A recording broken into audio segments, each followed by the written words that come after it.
NATO, founded way back in April 1949 to confront the Soviet Union, right? And stop its expansion in Europe.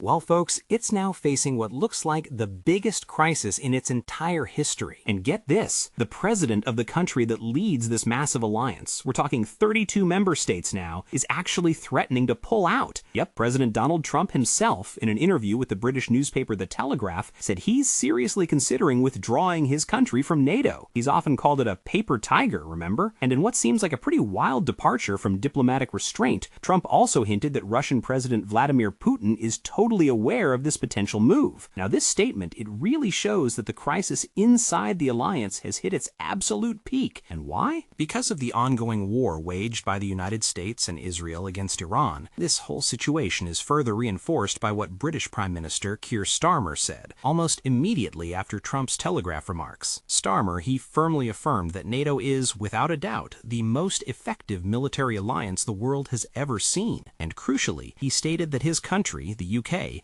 will absolutely not be drawn into that conflict in the Middle East. So Britain, a key ally, openly stated its interest, stronger defense and security ties with Europe. This means Washington's closest NATO partner seems to be aligning itself with Europe, and those European leaders, well, they've really ruffled Trump's feathers. First, with their positions on the war in Iran, then by flat-out refusing to let the U.S. use their airspace or military bases for operations.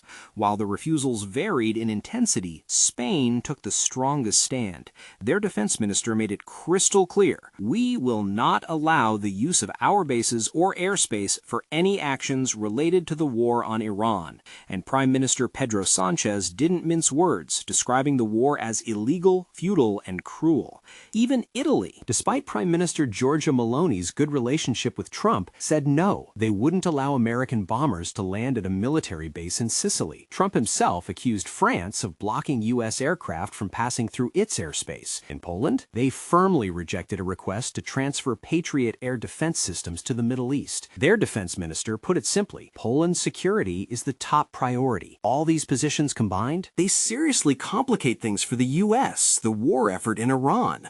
And this move deprived Washington of significant logistical support it had really counted on from its NATO allies. Think about it. These are countries where the U.S. maintains 31 permanent bases and deploys around 80,000 troops. Now, this clearly reflects what looks like a serious erosion of U.S. standing and influence within the alliance itself.